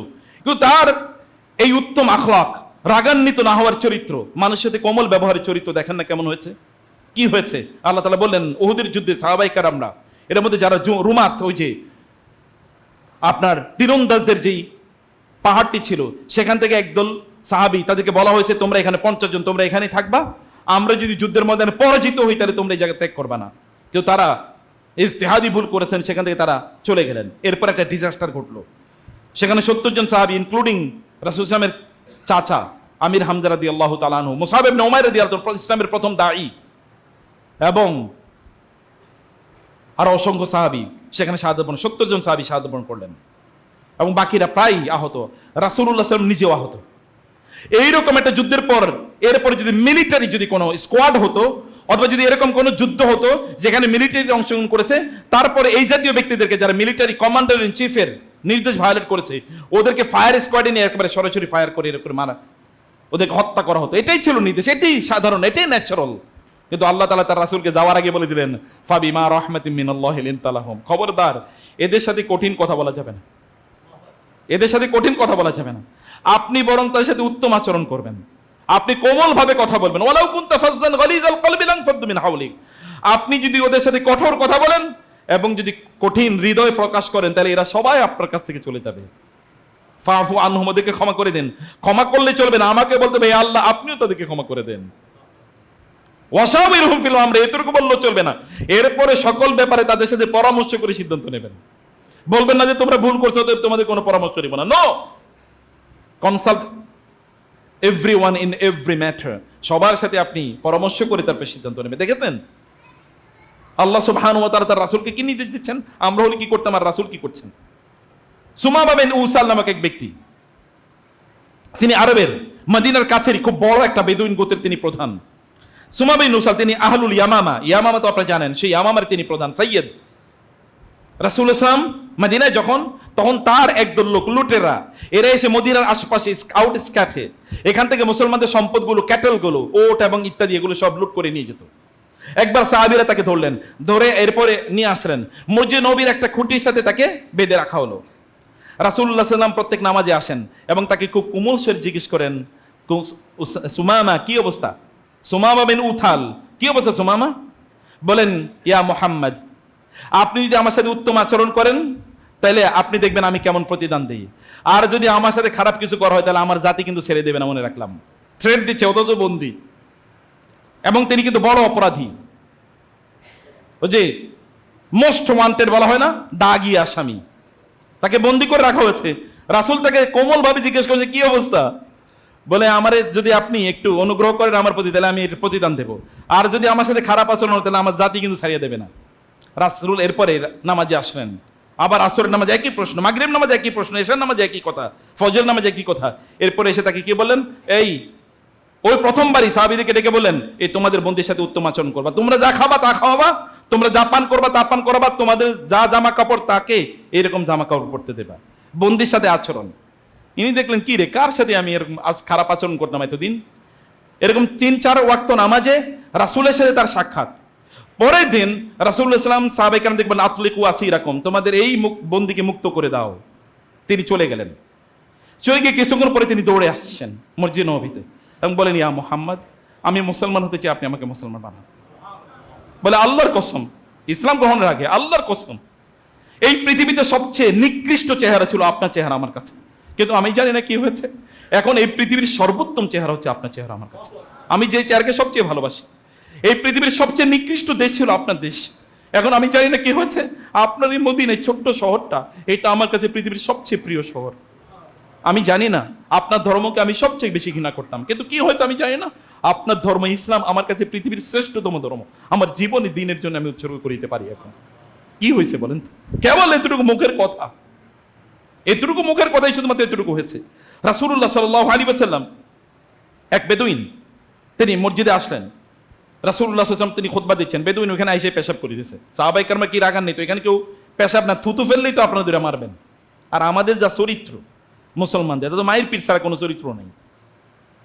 এখন তিনি তো সাহাবায়ে কেরাম খুবই ক্ষিপ্ত। রাসূলুল্লাহ সাল্লাল্লাহু তাকে বললেন, ওদেরকে সাহাবায়ে কেরাম দেখবে, দাউহু, ওর একটু ভালো করে পেশাব করতে দাও, মসজিদে পেশাব করতেছে, একটু ভালো করে পেশাব করতে দাও। এরপরে পেশাবের পর কি করবা তোমরা? এক বালতি পানি এনে এখানে ঢেলে দাও, তারপর তোমার নামাজ পড়বা, কারণ বালির মসজিদ তো, মাটি এটা চুষে নেবে। পেশাব, একটু পানি করে দাও এক বালতি, এরপরে তোমরা নামাজ পড়বা। এরপরে নামাজ যখন শেষ, তিনি তাকে ডাকলেন, বললেন, ভাই, এই যে মসজিদ, এই আমাদের মসজিদে কেবল জিকরুল্লাহ, সালাত এবং কোরআন তেলাওয়াত ছাড়া আর কিছু জায়েজ নাই। এখানে তো আমরা আসি নামাজ পড়ার জন্য, কোরআন তেলাওয়াতের জন্য, আল্লাহ জিকির করার জন্য, এখানে পেশাব পায়খানার জায়গা না তো। এটুকু তিনি শুধু তাকে বললেন। এরপরে তিনি সবার সামনে চিৎকার করে বলেন, হে আল্লাহ, আপনি কেবল আমাকে এবং মুহাম্মদের উপরে কেবল রহমত নাজিল করেন, আর একটারেও রহমত দিয়েন না। কারণ যে সবাই তার সাথে খুব কঠিন আচরণ করতেছিল, এমন একটা অবস্থা, কিন্তু রাসূলের আচরণের কারণে তিনি এমন হয়ে গেলেন। তিনি বলেন, ইয়া আল্লাহ, আমার উপর এবং মুহাম্মদের উপরই কেবল আপনি রহম নাজিল করুন, আর কার উপর না। রাসূল হেসে দিলেন এই পরিস্থিতি। তিনি বলেন, লাকাদ ইহতাজারতা ওয়াসিআন, যিনি এত প্রশস্ত বিশাল রহমতের অধিকারী, তুমি তো তাকে খুব ক্ষুদ্র করে ফেলছো, সংকীর্ণ করে ফেলেছো। তিনি তো এত সংকীর্ণ না, তার অভাব নাই, অতএব তুমি খুব বিশাল বড়কে তুমি সংক্ষিপ্ত করে ফেলেছো। রাসূলুল্লাহ সাল্লাল্লাহু আলাইহি ওয়াসাল্লাম এর কাছে তার স্ত্রী আয়েশা রাদিয়াল্লাহু তাআলা জিজ্ঞেস করেন, ইয়া রাসূলুল্লাহ, আপনার জীবনে সবচেয়ে কঠিন, এটা উহুদের পরে সবচেয়ে কঠিন দিন কি? কারণ উহুদের ময়দানে তিনি আহত হয়েছেন। তিনি বলেন, না আয়েশা, আমার জীবনের চেয়ে কঠিন দিন এসেছে যখন আমি মক্কায় নিষিদ্ধ, আমি দাওয়াতি কাজ করতে পারছিলাম না, আমি গেলাম তায়েফে, সেখানে আমি তাদেরকে দাওয়াত দিলাম, অমকের কাছে আমি দাওয়াত উপস্থাপন করলাম, এবং তারা আমার বিরুদ্ধে মিথ্যা কথা বলল, মানুষদেরকে, দুষ্ট বালকদেরকে লেলিয়ে দিল, ওরা আমাকে পাথর দ্বারা জর্জরিত করলো। আমি হঠাৎ করে আমার নিজকে দেখলাম এমন একটা জায়গায় যেখানে আমি বেহুশ হয়ে পড়ে আছি, আমি জানি না, ওখানে আমি বেহুশ হয়ে পড়ে আছি, এমন একটা অবস্থায়। এরপর সেখানে আব্বাস রাদিয়াল্লাহু তাআলা তার আচরণ, এখান থেকে তিনি চলে আসেন। বলে, আমি এখান থেকে চলে আসার পর হঠাৎ করে আমার কাছে জিবরিল আসলেন এবং বলেন, ইয়া রাসূলুল্লাহ, আল্লাহ তাআলা আমাকে পাঠিয়েছেন, আপনার এই কষ্টেও দেখে আল্লাহ তাআলা পাঠিয়েছেন, এবং আমার সাথে পাহাড়ের ফেরেশতাকে পাঠিয়ে দিয়েছেন। এই পাহাড়ের ফেরেশতা তোমাকে কি বলছে বলো? পাহাড়ের ফেরেশতা এবার বলেন, ইয়া রাসূলুল্লাহ, আল্লাহ আমাকে বলেছেন আপনি যদি আমাকে অনুমতি দেন তাহলে এই যে দুটো পাহাড়, আপনারা জানেন তো তায়েফ পাহাড়ের উপর, এই দুটো পাহাড় আমি এই তায়েফ বাসীর উপর ছুঁড়ে ফেলে এদেরকে একেবারে মাটির সাথে নিমিষে মিশিয়ে দিতে চাই। রাসূলুল্লাহ সাল্লাল্লাহু আলাইহি ওয়াসাল্লাম বললেন, না, আল্লাহ কি আমাকে ধ্বংসকারী হিসেবে পাঠিয়েছে নাকি?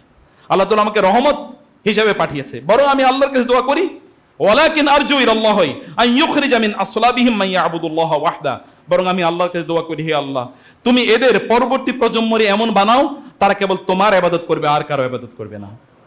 তায়েফে এখন কি আল্লাহ ছাড়া কারো ইবাদত হয়? তায়েফবাসীরা আল্লাহ রাসূলের জন্য তাদের জীবনকে উৎসর্গ দিতে পারে, ওই এক ঘটনার কারণ আল্লাহ রাসূল এরকম করলেন। এরপর তিনি আল্লাহর কাছে দোয়া করলেন, আল্লাহুম্মা ইন্নী আশকু ইলাইকা দু'ফা কুওয়াতি ওয়া কিল্লাতা হিলাতি ওয়া হাওয়ানি আলান নাস। হে আল্লাহ, আমি দুর্বল, এই মানুষ আমার সাথে কেমন আচরণ করছে তুমি দেখছো, আমি খুবই দুর্বল, এই কারণে তোর এরকম আচরণ করছে। ওয়া আনতা রাব্বুল মুস্তাদআফিন, আপনি দুর্বলদের রব। আরহামুর রাহিমিন, আপনি সবচেয়ে বেশি রহম দানকারী। ওয়া আনতা রাব্বি, আপনি আমার রব। ইলা মান তাকিলুনি, আপনি কার কাছে আমাকে ছেড়ে দিচ্ছেন? ইলা বাইদিন ইয়াতাজাহামুনি, এই দূরের লোকদের কাছে যারা আমাদের উপর আক্রমণ করবে, আও ইলা আদুবিন মাল্লাকতাহু আমরি, নাকি শত্রুদের কাছে যারা আমার সবকিছু নিয়ন্ত্রণ করবে।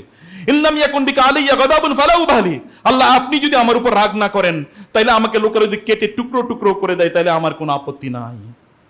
ওয়ালাকিন আফিয়াতুকা লি আওসা, আমি চাই আপনি আমাকে ক্ষমা করে দেন, আপনি আমাকে ভালোবাসুন, আপনি আমার প্রতি সন্তুষ্ট থাকুন। এতটুকু যদি থাকেন তাহলে মানুষ আমার সাথে কি আচরণ করলো এটা আমার দেখার বিষয়, এগুলো আমি ভ্রুক্ষেপ করি না। আল্লাহ দেখেছেন কি অবস্থা? আল্লাহকে তিনি বলছেন, আর তার অভিযোগ, আল্লাহ আপনার কাছে কেবল আমার অভিযোগ আমি বলছি, আর কাউকে না। আমি আর কাউকে আমার অভিযোগের কথা আমি বলতে চাই না, আর কাউকে আমি জানাচ্ছি না। রাসূলুল্লাহ সাল্লাল্লাহু আলাইহি ওয়াসাল্লাম তিনি তার চরিত্রটা ছিল এরকম। মুয়াবিয়া ইবনে আল হাকাম তিনি বলছেন যে আমি গেলাম, মুয়াবিয়া ইবনে আল হাকাম আল সুলামি রাদিয়াল্লাহু, তিনি বলেন আমি মসজিদে গেলাম, এবং আমি মসজিদে যাওয়ার পর আমি নামাজ পড়ছিলাম। এর মধ্যে কোন একজন লোক নামাজে হাসি দিল, আমি বললাম নামাজের মধ্যে আলহামদুলিল্লাহ, মানে ওই লোক হাসি দিয়েছে, আমি বললাম কি ইয়ারহামুকাল্লাহ। এটা যখন বললাম, বলার পরে এরপরে লোকেরা কি তারা আমার দিকে এমন ভাবে তাকাচ্ছিল যেন আমি বড় অপরাধ করেছি। এরপর আমি বললাম, এই তোমরা আমার দিকে এভাবে তাকাচ্ছ কেন, নামাজের মধ্যে এভাবে তাকাচ্ছে কেন? কিন্তু এটা যখন আমি বলেছি তখন সবাই তাদের উরুর উপরে এরকম থাপ্পাচ্ছিল যেন আমি চুপ থাকি। আমি চুপ থাকলাম, আমি বুঝতে পেরেছি যেখানে চুপ থাকার বিষয়, আমি চুপ থাকলাম। এরপরে আল্লাহর কসম রাসূলুল্লাহ সাল্লাল্লাহু আলাইহি ওয়াসাল্লাম আমার দিকে তাকালেন, আল্লাহর কসম আমি আমার গোটা জীবনে এত কোমল ভাষী কোন শিক্ষক আগেও দেখি নাই আমার জীবনে, এবং আমার জীবনের পরেও কোনোদিন দেখিনি। এত কোমল, এত রহমদিল, এত অনুগ্রহকারী এবং এত কোমল ভাষী আর কাউকে কোনোদিন দেখি নাই। তিনি আমাকে বলেন, ভাই এই নামাজের মধ্যে কোনো কথাবার্তা বলা যায় না, কেবল আল্লাহ তাসবিহ পড়তে হয়, কেবল কোরআন তেলাওয়াত করতে হয়, এতটুকু। তিনি কেবল এতটুকু বললেন, অথচ অন্যরা আমার দিকে এরকম বড় বড় চোখ করে তাকাচ্ছিলেন। সম্মানিত ভাইরা, লাস্ট এই ব্যাপারে যে ঘটনাটি আমি আপনাদেরকে বলতে চাই তা হলো রাসূলুল্লাহ সাল্লাল্লাহু আলাইহি ওয়াসাল্লাম তিনি একবার মসজিদ থেকে তিনি ঘর থেকে বের হলেন। বের হওয়ার পর এখানে এক ইহুদি, তার নাম ছিল যায়েদ ইবনে সুআনা। তার নাম কি? যায়েদ ইবনে সুআনা। যায়েদ ইবনে সুআনা সেখানে আসলেন। এর মধ্যে আলী রাদিয়াল্লাহু তিনি বললেন, ইয়া রাসূলুল্লাহ, আমি ওই অঞ্চলের লোকদেরকে দাওয়াত দিয়েছিলাম, তারা ইসলাম গ্রহণ করেছে, এবং আমি তাদেরকে বলেছিলাম তোমরা যদি মুসলমান হও তাহলে আল্লাহ তাআলার অনুগ্রহ, নেয়ামত, রহমত তোমাদের উপর বাড়বে। কিন্তু হঠাৎ করে ওদের ফসল হয়েছে কম, উৎপাদন। এখন অবস্থা এমন দাঁড়াইছে যে এই লোকগুলো খাওয়ার সংকট, এরা হয় আবার কি মুশরিক হয়ে যাবে, অথবা ওরা আমাকে অভিযুক্ত করবে, কিছু একটা করেন ইয়া রাসূলুল্লাহ। এর মধ্যে রাসূল সাল্লাল্লাহু আলাইহি ওয়াসাল্লাম এই দিক সেদিক তাকাচ্ছেন, আলীর দিকেও তাকাচ্ছেন। আলী বললেন, ইয়া রাসূলুল্লাহ, আমার তো কিছুই নেই, আপনি জানেন আমি গরিব মানুষ, আমার দেয়ার মধ্যে কিছু নেই। এর মধ্যে যায়েদ ইবনে সুআনা এখানে বলেন, ইয়া মুহাম্মদ কি লাগবে বলেন। বলে আচ্ছা ঠিক আছে, আপনার ওদেরকে তো খাবার লাগবে, আচ্ছা ঠিক আছে আমি ওদেরকে এতটুকু এতটুকু খাবার দিয়ে দিচ্ছি, কিন্তু এর বিনিময়ে ওই যে একটা বাগান আছে না আপনাদের, ওই বাগানের সবগুলো খেজুর আমাকে এই মৌসুমে যত খেজুর আছে আমাকে সব খেজুর দিয়ে দেবেন। রাসূল বলেন, না না, এত দেওয়া যাবে না, বরং এতটুকু। বলে আচ্ছা ঠিক আছে, এতটুকুই, রাজি। তারপরে সে 80 মিসকাল স্বর্ণ এতটুকু যে তাকে দিলেন, ওই ব্যক্তিকে তার সাথে চুক্তি হলো এরকম, তিনি এগুলো দিলেন এবং ওই লোকদের মাঝে এগুলো ডিস্ট্রিবিউশন করে দেওয়া হলো। এখন ফসল ওঠার আগেই এই লোক এসে 3-4 দিন আগেই এই লোক এসে রাসূল ইসলামের কলার ধরে এরকম টানতেছেন, ইয়া মুহাম্মদ, আপনারা কুরাইশরা, আপনারা মুতিল মানে হচ্ছে আপনারা মানুষের পাওনাগুলো ঠিক মতো দেন না, আপনি আমার পাওনা দেওয়ার কথা ছিল, আপনি দেন না কেন, গলা ধরে টানতেছেন। এর মধ্যে ওমর রাদিয়াল্লাহু তাআলা একবার রাসূলের দিকে এভাবে তাকাচ্ছেন, একবার এই লোকটির দিকে এভাবে তাকাচ্ছেন, মনে হচ্ছে যেন তাকে এখনই খেয়ে ফেলবে। ইয়া রাসূলুল্লাহ আমাকে অনুমতি দিন, ওর গর্দান আমি উড়িয়ে ফেলবো এখন। রাসূলুল্লাহ বলেন, ওমর আমরা দুইজন কথাবার্তা বলতেছি, এ হলো পাওনাদার, আমি হলাম দেনাদার। আপনি আমাকে বলবেন যে আপনি দেনাটা দিয়ে দেন, আর এরে বলবেন ভাই তুমি একটু সুন্দর করে চাও। আপনি তো আর আগুন লাগাইতেছেন, ঘটনা কি? ও লোক করছে কি? জামা কাপড় টানছে। রাসূল বললেন, তোমার তো এখনো সময় আছে, তুমি এটা কেন বলছো? বলেন না, আমাকে এখনই দিতে হবে। রাসূল ইসলাম তখন বললেন ওমরকে যে ওমর যান, ওই বাগানে এরকম আছে, ও যতটুকু পাওয়ার কথা ততটুকু তো আছেই, ততটুকু তাকে দেবেন এবং আরো 20 কেজি এক্সট্রা দিয়ে দেবেন।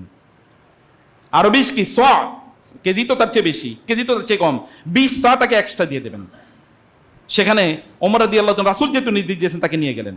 নিয়ে যাওয়ার পর এরপরে ওমর রাদিয়াল্লাহু তাকে মেপে দিচ্ছেন, কিন্তু ওই লোকের দিকে তাকাচ্ছেন না। যায়েদ বলেন, ওমর একটু আমার সাথে কথা বলেন। রাসূল ওমর রাদিয়াল্লাহু খুবই ক্ষিপ্ত, কোনো কথা বলছেন না। বলে, আপনি কি জানেন আমি কে?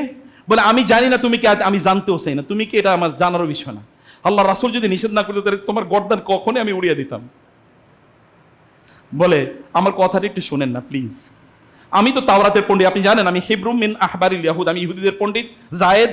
বলো, হ্যাঁ হ্যাঁ ইহুদিদের জায়েদের পণ্ডিতের নাম শুনছি তো। বলে, আমি সেই পণ্ডিত, আমি সে আলেম, আমি তাওরাতে পড়েছি মুহাম্মদ সাল্লাল্লাহু আলাইহি ওয়াসাল্লামের চরিত্র সম্পর্কে, সব চরিত্র আমি গোপনে গোপনে এসে দেখে আমি সব তার মধ্যে পাইছি। কিন্তু দুইটা জিনিস আমি এখনো পরীক্ষা করতে পারি নাই।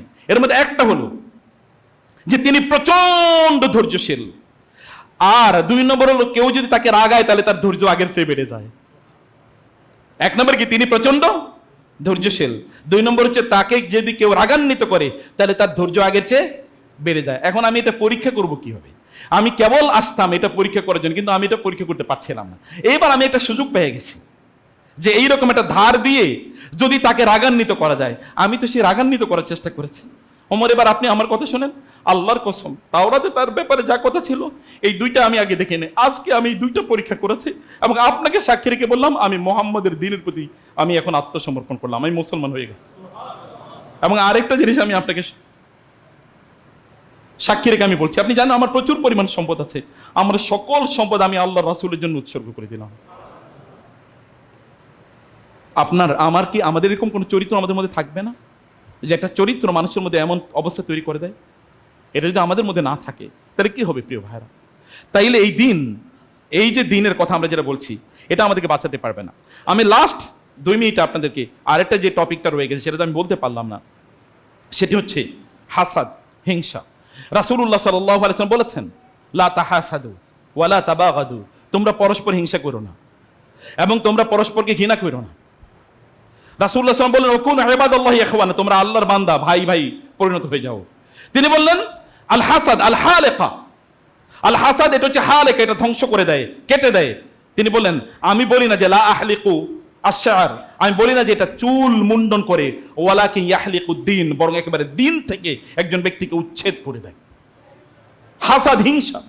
রাসূলুল্লাহ সাল্লাল্লাহু আলাইহি ওয়াসাল্লাম বললেন, ইন্নাল হাসাদ ইয়াকুল হাসানাত কামা তাকুলুন নার আল হুতাব, হাসাদ মানুষের দিন, মানুষের আমলগুলো এমনি ভাবে খেয়ে ফেলে যেমনি ভাবে আগুন লাকড়িগুলোকে ভস্ম করে দেয়।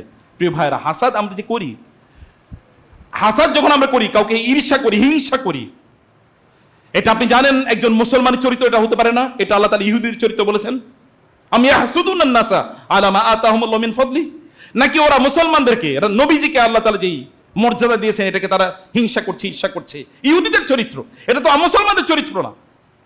আপনি অন্য কারো কিছু আছে সেটা থেকে আপনি কেন ঈর্ষা করেন? আপনার তো ঈর্ষা করার কথা না, হিংসা করার কথা না। আপনি আল্লাহকে বলুন, আল্লাহ তুমি আমাকেও দাও যেন আমি ওই ব্যক্তির মতো এত ভালো কাজ করতে পারি, আমাকে এমন জ্ঞান দাও, আমাকে এমন পপুলারিটি দাও, আমাকে এমন সম্পদ দাও, আমাকে এমন সৌন্দর্য দাও, আমাকে এমন একটা পরিবেশ দাও, এমন একটা পরিবার দাও, আমাকে এমন একটা প্রতিষ্ঠান দাও, এমন একটা পোস্ট দাও, পজিশন দাও, আমাকে এমন পাওয়ার দাও, এটা আপনি বলুন। কিন্তু একজন মুসলমানের যখন সেটা থাকে, যখন এই কারণে আপনাকে হিংসা করেন, তখন আপনি আল্লাহ সুবহানাহু ওয়া তাআলার প্রতি কুফরি করলেন। কারণ দিয়েছে কে? দিয়েছে আল্লাহ। আর আপনি হিংসা করতেছেন কার সাথে? ওই আল্লাহর সাথে। আল্লাহর সাথে ইন্টারেস্টেড জুলুম। এবং যে ব্যক্তি হাসুদ, যেই ব্যক্তি ঈর্ষান্বিত, এই ব্যক্তি সত্যিকার অর্থেই আল্লাহর প্রতি ঈমান আনে না, তার আল্লাহর প্রতি ঈমান নাই, এই ঈমান তার বাঁচাইতেও পারবে না। এবং এই কারণে রাসূলুল্লাহ সাল্লাল্লাহু আলাইহি ওয়াসাল্লাম বলেছেন, যারা হাসাদ করে এই সকল ব্যক্তিরা তারা কোনোদিনই নেতৃত্ব প্রদান করতে পারবে না। কেউ একজন আপনার চেয়ে, এটা বলেছি, কোন একজন হয়তোবা ভালো আলেম, আপনার চেয়ে একটু বেশি মানুষ তাকে ভালোবাসে, এই কারণে আপনি তার হিংসা করা শুরু করে দিলেন। আপনার চেয়ে মানুষ তাকে বেশি চেনে, এই কারণে আপনি তাকে হিংসা করা শুরু করে দিলেন। এবং আপনার চেয়ে লোকেরা তাকে বেশি দাওয়াত দেয়, এই কারণে আপনি তাকে হিংসা করে দিলেন। আপনার চেয়ে তার বই বেশি, এই কারণে আপনি তাকে হিংসা করলেন। আছে কিনা এরকম? উনি কেন এত লেখে, একটু কম লিখতে পারে না? উনি কেন এত বলে, এত কম বলতে পারে না? উনি কেন এত এই সেই, এটা কেন একটু কম হতে পারে না? ওনার কেন এত সম্পদ, ওনার কেন এত সুখ? এগুলো যখন আমরা করি তখন সত্যি করতে আমাদের নিজের উপর আমরা জুলুম করি, কারণ আমরা আমাদের নিজেকে জাহান্নামের উপযুক্ত করে দেই। আমাদের আমলগুলো আমরা সব ধ্বংস করে দেই, আর আমাদের নিজেকে আমরা জাহান্নামের উপযুক্ত করি, জান্নাত থেকে আমরা দূরে সরিয়ে দেই। আল্লাহ তাআলা এই কথাই বলেছেন, ওয়ানাযা'না মা ফি সুদূর, আল্লাহ তাআলা বললেন জান্নাতীদের মধ্যে, ইন্নাল মুত্তাকিনা ফি জান্নাতি ওয়া উয়ুন, মুত্তাকিরা তার জান্নাতে থাকবে, তারা ঝর্ণার মধ্যে থাকবে। এবং আল্লাহ তাআলা বলেন উদখুলুহা বিসালামিন আমিনিন, তোমরা জান্নাতে যাও যেহেতু তোমরা মানুষকে হিংসা করতে না, বিদ্বেষ করতে না, এই কারণে তোমরা জান্নাতে যাও।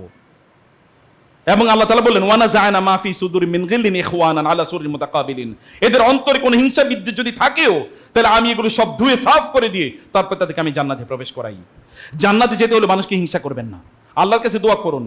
মানুষের যদি কোনো কল্যাণ দেখেন তখন আপনি যদি জ্বলে পড়ে যান তাহলে আপনার নিজেরই আপনি ক্ষতি করলেন। একদল লোক আছে তারা অনেক অন্যের যদি কল্যাণ দেখে তাহলে তারা জ্বলে পড়ে ছাই হয়ে যায়। নিজের কি হইলো না হইলো এটা নিয়ে তার মাথা ব্যথা নেই। নিজের উন্নতি করুন, নিজের স্কিল অর্জন করুন, যোগ্যতা অর্জন করুন, পড়াশোনা করুন, দক্ষতা অর্জন করুন, কাজ করুন, কিন্তু মানুষকে হিংসা করে কোনো লাভ নেই। আল্লাহ ওরে দেবেনি, আর আল্লাহ আপনাকে ধ্বংস করে দেবেন। আল্লাহ আপনাকে ধ্বংস করে দেবেন, আপনাদেরকে আমাদেরকে যারা হিংসা করি আল্লাহ তাআলা তাদেরকে ধ্বংস করে দেবেন। আল্লাহ সুবহানাহু ওয়া তাআলা হিংসা এবং রাগ এগুলো থেকে আমাদেরকে বাঁচার তৌফিক দান করুন, এবং আল্লাহ তাআলা নবীজির চরিত্র আমাদেরকে অর্জন করার তৌফিক দান করুন। মুসলমানদের জন্য কল্যাণকর আমরা যেন হই, সেই তৌফিক আল্লাহ আমাদেরকে দান করুন। উত্তম আখলাকের অধিকারী হওয়ার তৌফিক দান করুন। আল্লাহুম্মা আমিন। আকুলু কওলি হাযা ওয়া আস্তাগফিরুল্লাহ লি ওয়া লাকুম ওয়া লিসাইরিল মুসলিমিন ফাস্তাগফিরুহু ইন্নাহু হুয়াল গফুরুর রহিম।